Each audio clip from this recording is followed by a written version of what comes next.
Now he would find himself heralded as the NBA's biggest new star.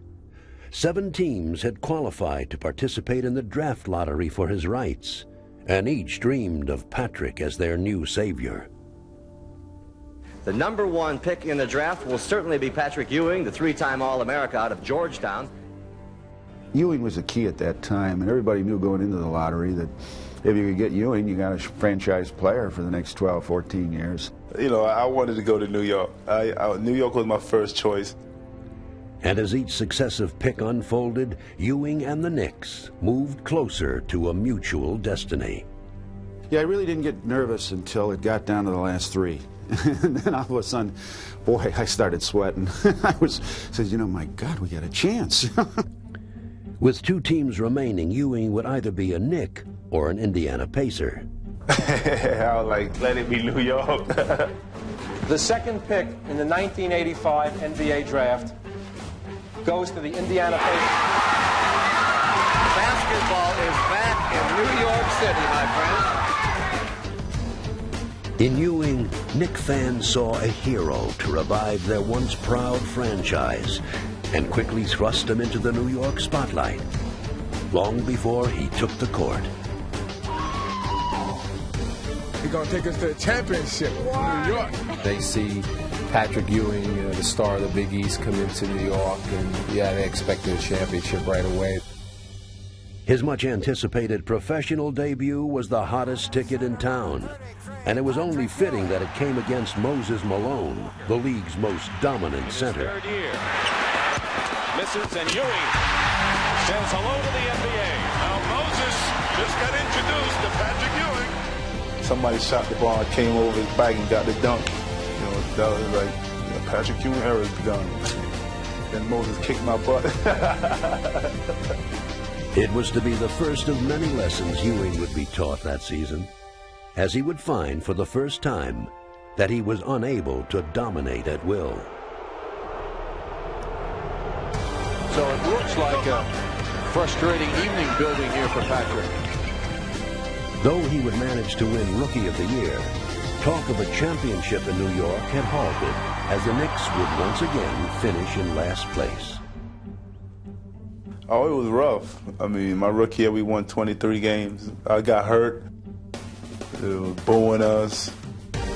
In his second year, the Knicks would win only 24 games, as Ewing would once again fall prey to injuries and inflated expectations.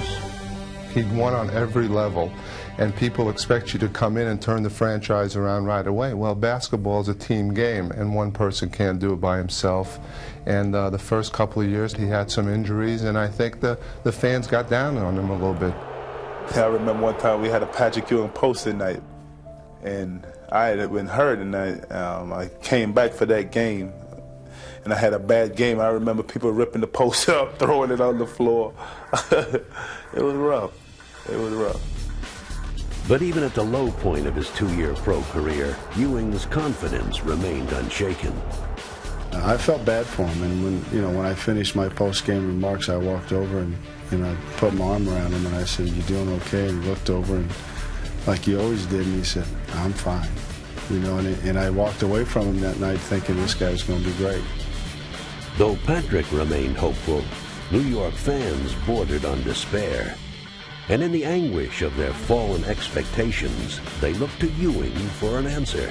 But instead of responding with colorful quips or dramatic statements, he answered in the way he knew best, with stoic determination.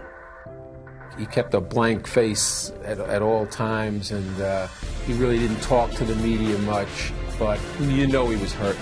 You knew. He's got an awful lot of pride. So you knew it, but he never would talk about it.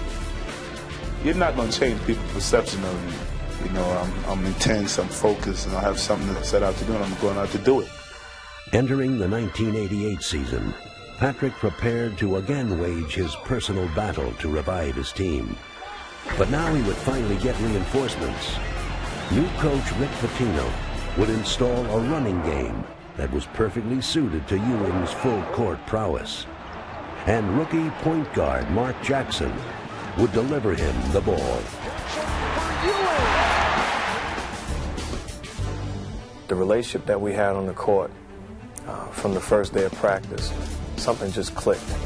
And I knew I was in good shape with Patrick Ewing on the floor with me. Jackson with the step for Ewing. Ewing, good look, layup good. Jackson with the ball. Oh, Ewing, incredible. You didn't even have to call a play. He knew what I was thinking. I knew what he was thinking. We fed off of one another. The steal by Ewing. Jackson keeping it alive, finding Ewing.